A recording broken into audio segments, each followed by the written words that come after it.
दोस्तों, स्वागत है आपका अपने चैनल ज्ञान प्लस में। दोस्तों, आज हम हिंदी का फिर से एक बेहद अच्छा टॉपिक लेके आए हैं, रस। रस से आपको पता होगा क्वेश्चन बहुत आते हैं और यहाँ पे रस की बात है तो हम इसमें देखेंगे रस को बेहद सरल से सरल तरीके से हम पढ़ेंगे। जैसा कि हमने आपको हर वीडियो में जितना अच्छे से अच्छे हो सका उतना अच्छा हमने आपको समझाने की कोशिश की और एकदम सरल भाषा में हमने आपको बताया और वीडियो बनाया है। तो आज बात करते हैं इस वीडियो में हम रस के। रस कितने हैं, कौन कौन से हैं, ये चीज़ें हम देखते हैं। यहाँ से रस की बात करें तो दोस्तों, रस आपको पता होगा कि रस वो चीज़ है जहाँ पे जिसे कोई हम नाटक या कोई एक तरीके से देख लीजिए, कोई नाटक या कोई फिल्म हम जब देखते हैं तो उससे जो कुछ सीखते हैं, उससे जो हमारे मन में भावनाएं आती हैं या ऐसे जो हमारे अंतरात्मा से या जो भाव उत्पन्न होता है या जो फीलिंग लेते हैं, वही आपका एक तरीके से रस है। या अब यहाँ पे हिंदी में व्याकरण में रस बताया गया है, तो रस में जब हिंदी में हम देखते हैं तो वहाँ पे तो काव्य साहित्य हो गया। ये सारी चीज़ें जब हम कविता पढ़ते हैं या कोई दोहा पढ़ते हैं तो वहाँ से जब हमें जिस रस या जिस चीज़ की मतलब कि अंदर से जिस चीज़ की भावना उत्पन्न होती है वही हमारा रस होता है। तो दोस्तों, आज हम बात करते हैं आगे रस की। तो यहाँ पे हम देखते हैं कि रस, अब रस में देखते हैं कि कुछ बेहद इंपॉर्टेंट पॉइंट होते हैं, जिससे कि हम पहले पॉइंट जान लेते हैं, उसके बाद रस कितने हैं, उसके अस्थाई भाव क्या हैं, विभाव क्या हैं, अनुभाव क्या हैं, ये सारी चीज़ें हम देखते हैं। ठीक है दोस्तों, तो बात करते हैं रस। अब रस के में तो आपको रस पता चल गया रस क्या है। अब रस में आता है पहला पार्ट जो इसका है कि रस के पक्ष। अब रस के पक्ष में देखते हैं तो यहाँ पे रस के दो पक्ष होते हैं। ठीक है दोस्तों, कितने पक्ष? दो पक्ष। पहला होता है इसका कृति और दूसरा पाठक। कृति का मतलब होता है करने वाला। ठीक है, कृति का मतलब होता है करने वाला या किया हुआ। ठीक है, यहाँ देखिए ये किया हुआ। अब किया हुआ का मतलब कोई काम जब होगा या कोई नाटक होगा या कुछ भी होगा तभी उससे कुछ हमें पता चलेगा। ठीक है, तो वही मतलब रस का मतलब किया है, जिससे रस उत्पन्न होता है। कोई जब लोग नाटक करते हैं, कोई एक बढ़िया नाटक होता है, उसको जब करते हैं तभी हमें कुछ उससे मतलब प्रसन्नता होती है, उसको देखने के बाद शौक होता है या उससे कुछ भावनाएं होती हैं। तो वही है कृत का मतलब किया जाने वाला या किया हुआ, जिससे रस उत्पन्न होता है। मेन पॉइंट, सबसे मूल आधार रस का यही है, कृत।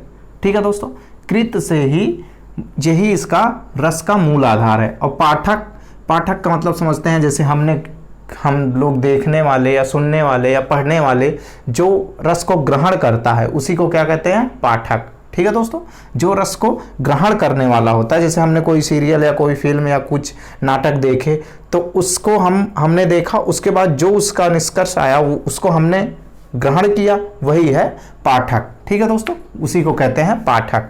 उसके बाद आगे आता है, अब मतलब रस के पक्ष हो गए। ठीक है, रस के दो पक्ष हैं, कृति और पाठक। कृति का मतलब करने वाला या जहाँ से रस उत्पन्न होता है, पाठक का मतलब जो रस को ग्रहण करता है वो है पाठक। ठीक है, आगे देखते हैं रस के अंग। अब रस के अंग कौन कौन से हैं? रस के 4 अंग हैं। ठीक है मित्रों, रस के कितने अंग हैं? 4 अंग। विभाव, अनुभाव, संचारी भाव या व्यभिचारी भाव और अस्थाई भाव। ठीक है, अब इसके बारे में थोड़ा जानकारी लेते हैं कि क्या होता है। विभाव का मतलब होता है जो जिस घटना को देखकर विशेष भावना उत्पन्न हो। ठीक है दोस्तों, जैसे हमने किसी का एक्सीडेंट देखा सडनली, मान लीजिए हम रास्ते से, एक एग्जांपल लेते हैं कि हम रास्ते से जा रहे हैं, हमने किसी का एक एक्सीडेंट देखा सडनली सा, अचानक सा, तो हम शॉक हो जाते हैं। ठीक है, शॉक होने के बाद मतलब अब देखते हैं क्या कि उसका पैर टूट गया या उसकी मतलब कि सर में चोट आ गई, सर फट गया या कुछ भी होता, तो हम वहाँ पे कुछ ना कुछ हमारे अंदर जो भावना आती है। ठीक है, जैसे कि भावना ये आती है कि उसके प्रति दया की भावना आती है, एक्सीडेंट करने वाले के प्रति क्रोध आता है। तो दोनों के प्रति हमारा जो भाव है वो अलग अलग हमारे अंदर आया। तो किसी के प्रति संवेदना का भाव आया, किसी के प्रति क्रोध आया, तब यही होता है, इसी को कहते हैं विभाव। ठीक है, जिस घटना को देखकर विशेष भावना उत्पन्न हो। ठीक है दोस्तों, अब विभाव के 2 पार्ट होते हैं, आलंबन और उद्दीपन। ठीक है, आलंबन और उद्दीपन। आलंबन जो रस का आधार है, मतलब आधार क्या हुआ? हमारा एक्सीडेंट होना। ठीक है दोस्तों, एक्सीडेंट होना आधार है। मतलब जहाँ से रस की उत्पत्ति हो रही है, ठीक है, जहाँ से रस की उत्पत्ति हो रही है, एक्सीडेंट हो गया, नाटक हो गया, जो जहाँ से भाव की रस की उत्पत्ति हो वही है आलंबन। ठीक है दोस्तों। अब उद्दीपन क्या होता है? जो कारक मन की भावनाओं को बढ़ा दे। ठीक है, अब उसमें क्या था, उद्दीपन क्या हो गया? जो कारक मन की भावनाओं को बढ़ा दे, मतलब उसको चोट लगना, ये हमारे प्रति मतलब हमारे मन में उसके प्रति संवेदना आई, तो वहां पे जो है उसमें क्या होगा, जो कारक मन की भावना को बढ़ा दे, उसका चोट लगना, उसको जो चोट आई, उसका सर फटा या पैर टूटा, तो वही क्या है, जो रस की भावना को बढ़ा दिया, हमारे अंदर की भावनाओं को उसने प्रेरित कर दिया, तो वही है उद्दीपन, मतलब जो रस की भावना को बढ़ा दे। ठीक है, अब आता है बात अनुभव की। अब अनुभव क्या है? ठीक है दोस्तों, जो भाव मतलब कि जो भाव विभाव के बाद पैदा हो, मतलब भाव और विभाव के बाद जो पैदा हो वही अनुभव है। एक तरीके से देखिए, विभाव यहाँ पे क्या है, अब इस सिचुएशन के बाद, इन दोनों कंडीशन के बाद कुछ माहौल बना वहाँ पे, तो उसके बाद हमारे अंदर क्या उत्पन्न होता है, तो वही उसके बाद जो उत्पन्न होता है वही क्या है, हमारा अनुभव है। मतलब विभाव के बाद जो हमारे अंदर फीलिंग आती है वही क्या है, विभाव है। ठीक है दोस्तों। उसके बाद संचारी भाव, संचारी भाव या व्यभिचारी भाव। ठीक है, संचारी या व्यभिचारी भाव। अब इसमें क्या होता है, जो भाव मन में संचित होता है,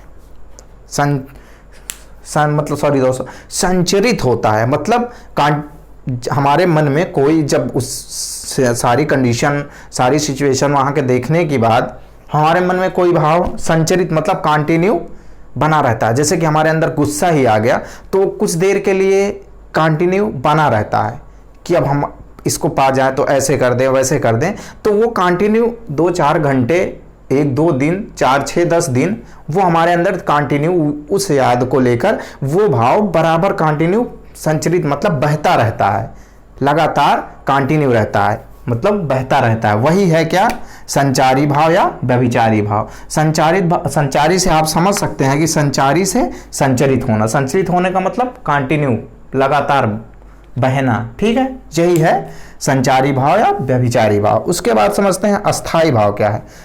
अस्थाई भाव वो चीज होता है जो मानव मन में, एक तरीके से देखिए, अब मानव मन का मतलब मानव ही सबसे ज़्यादा मतलब बुद्धिमान है, हर चीज़ है। ठीक है, तो मानव मन में ही ऐसा कुछ भाव जो है कि वो नष्ट ही ना हो। मान लीजिए हमने प्रण कर लिया कि हम आपको मारेंगे, ठीक है, तो हमने क्या, एक प्रतिज्ञा ले ली कि हम आपको मारेंगे, तो वो प्रतिज्ञा हमारी तब तक नहीं खत्म होगी जब तक हम उस काम को पूरा नहीं कर लेंगे। तो मतलब वो भाव, जो भाव का नष्ट हो ही ना, मतलब इसमें क्या होता है कि जो भाव हमारे मन में आया वो भाव तब तक ना खत्म हो जब तक हम उसको पूरा ना कर ले, मतलब वो भाव नष्ट ही ना हो, उसी को क्या कहते हैं, अस्थाई भाव। अस्थाई का मतलब अस्थाई हो जाना, जैसे कहते हैं नहीं आप यहीं अस्थाई हो जाओ, मतलब आप यहीं बैठ जाओ या यहीं रह जाओ। ठीक है, तो अस्थाई का मतलब जो भाव मन में बना रहे, मतलब नष्ट ही ना हो, वही है क्या, अस्थाई भाव। ठीक है मित्रों, इतनी सारी चीजें आपको बहुत बेहद अच्छे तरीके से समझ में आ गई। तब अब इसके बाद आपके रस में कुछ नहीं है। रस तो आप जानते ही हैं, 9 रस हैं। अब उसमें क्या है, करुण, हास, सिंगाल। ठीक है, तो इसमें किस अस्थाई भाव क्या है ये हम अभी आपको ये भी बताते हैं। लेकिन अब अगर ये सारी चीज़ें आप समझ गए होंगे तो आपको रस पकड़ने में कोई दिक्कत नहीं होने वाली है। गारंटी के साथ कहता हूं कि आप रस में कोई समस्या आपको नहीं होने वाली है। ठीक है, आप यहाँ से बेहद अच्छे तरीके से इसको आप जान लेंगे, तब वहाँ से आपको कोई दिक्कत नहीं होगी। ठीक है, हम आपको एक एग्जाम्पल देते हैं, जैसे अखिल भुवन चर अचर सब। ठीक है, एग्जाम्पल देखिएगा, अखिल भुवन चर अचर सब हरि मुख में लखी मातु।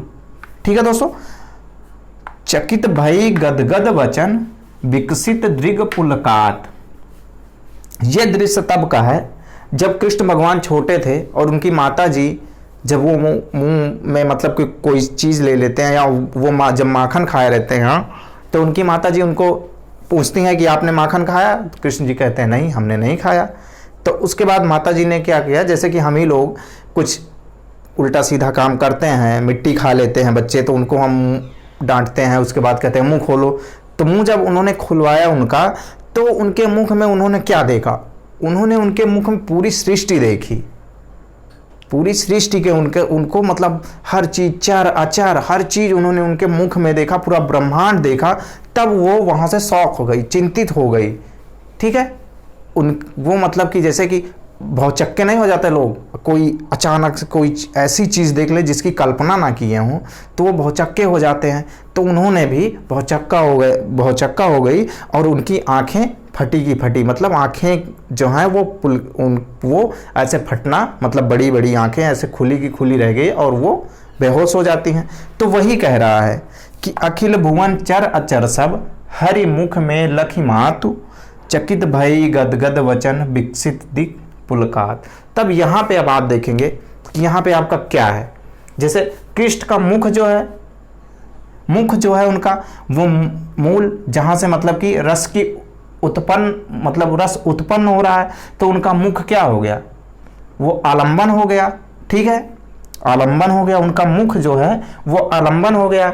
अब उसके बाद मुख के भीतर का जो दृश्य है, मुख के भीतर का जो दृश्य देखा उन्होंने, उस दृश्य को देखने के बाद ही उनके मन में कुछ ना कुछ क्रियाएं मतलब जो हुआ, उस दृश्य को देखने के बाद हुआ।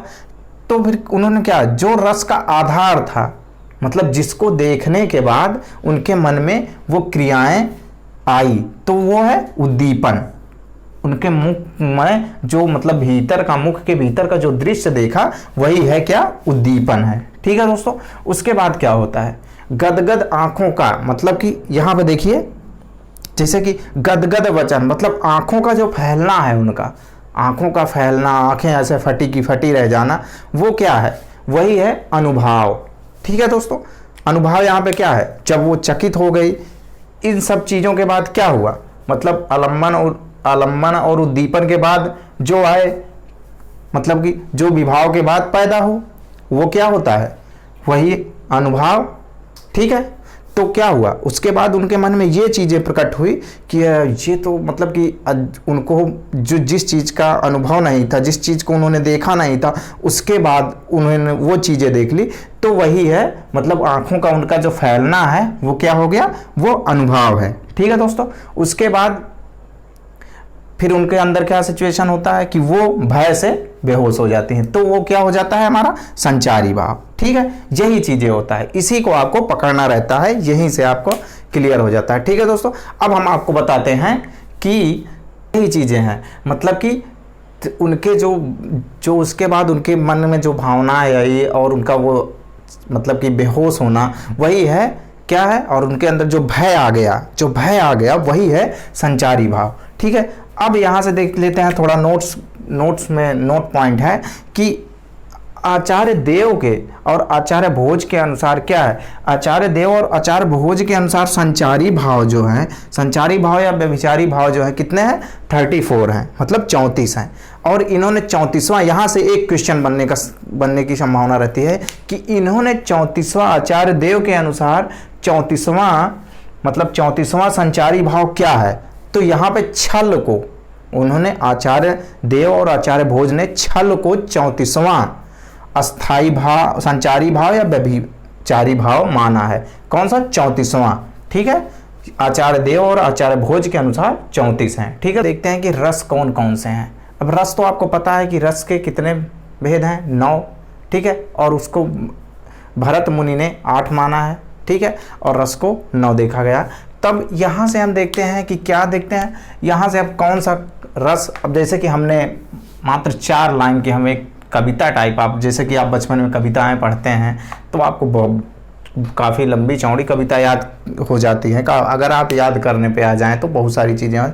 तो यहाँ से हमने क्या बनाया है, करुण हास श्रृंगार से मिलकर वीर भयानक शांत बना। ठीक है दोस्तों, करुण हास श्रृंगार से मिलकर वीर भयानक शांत बना, शोक हास रति के कारण उत्साह भय निर्वेद बना। आप जिसे निर्वेद कह सकते हैं, वैराग्य कर सकते हैं, जैसे शोक हास रति के कारण उत्साह भय निर्वेद बना। ठीक है। फिर आगे देखते हैं, अद्भुत रौद्र विभत्स से नौ रस का यह मान बना, विस्मय क्रोध की घृणा से रसों का स्थायी भाव बना। ठीक है दोस्तों, यहाँ देखिए विस्मय क्रोध की घृणा से रसों का स्थायी भाव बना। यहाँ से विस्मय आप कह सकते हैं या आश्चर्य कह सकते हैं। अगर आप आश्चर्य से करते हैं, जैसे आश्चर्य क्रोध की घृणा से, यहाँ से आपको याद करने और समझने में और आसानी होगी कि आश्चर्य मतलब आपको आश्चर्य हुआ, फिर क्रोध आया, ठीक है, और क्रोध आया, उसकी घृणा से रसों का स्थायी भाव बना। ठीक है मित्रों, आप यहाँ घृणा कर सकते हैं या जुगुप्सा कर सकते हैं। घृणा और जुगुप्सा एक ही का स्थायी भाव। अब यहाँ से देख लेते हैं कि किसका कौन स्थायी भाव। देखिए करुण का शोक हो गया, हास्य का हास हो गया, श्रृंगार का रति होता है। ठीक है, अब यहाँ से मिलकर या के कारण, ठीक है, इसका कोई मतलब नहीं। अब वीर का अस्थायी भाव उत्साह होगा, भयानक का भय होता है, शांत का निर्वेद वैराग्य। ठीक है, अब आगे देखते हैं, अद्भुत से का विस्मय हो गया या आश्चर्य हो गया। ठीक है, यहाँ पे या आश्चर्य। ठीक है दोस्तों, अब उसके बाद रौद्र का क्या होता है, रौद्र का अस्थायी भाव क्रोध हो गया, विभत्स का घृणा या जुगुप्सा।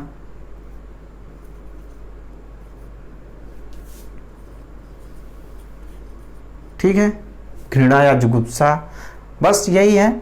से नौ रस का यह मान बना, से अस्थायी भाव बना। ठीक है दोस्तों, इसको आप 2-3 बार अगर रिपीट कर लेते हैं तो आपको बेहद अच्छे तरीके से ये आपको पकड़ में आ जाएंगे। जैसे करुण हास श्रृंगार से मिलकर वीर भयानक शांत बना, शोक हास रति के कारण भय मतलब उत्साह भय निर्वेद बना, अद्भुत रौद्र विभत्स से नौ रस का यह मान बना, विस्मय क्रोध की घृणा से रसों का स्थायी भाव बना। ठीक है दोस्तों, यही है आपका रस। और यहाँ से आपको रस को बिल्कुल अच्छी तरीके से हमने ख़त्म कर दिया। हमारे चैनल पे आपको पूरे जीएस की कम से कम 300 ट्रिक दोस्तों, हाँ 300 से ज़्यादा ट्रिकें आपको चैनल पे मिल जाएंगी। आप समझ लीजिए कि वहाँ से आपका जीएस का पार्ट कम से कम 30 क्वेश्चन के लिए बेहद अच्छे तरीके से तैयार हो जाता है। और आप समझ सकते हैं एग्जाम में 25 से 30 क्वेश्चन जीएस के कितने मायने रखते हैं दोस्तों।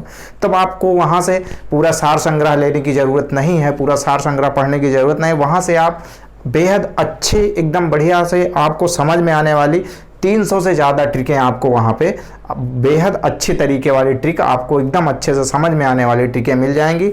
आप चैनल पे बने रहिए दोस्तों और पढ़ते रहिए, एंजॉय करते रहिए। तब तक के लिए थैंक यू।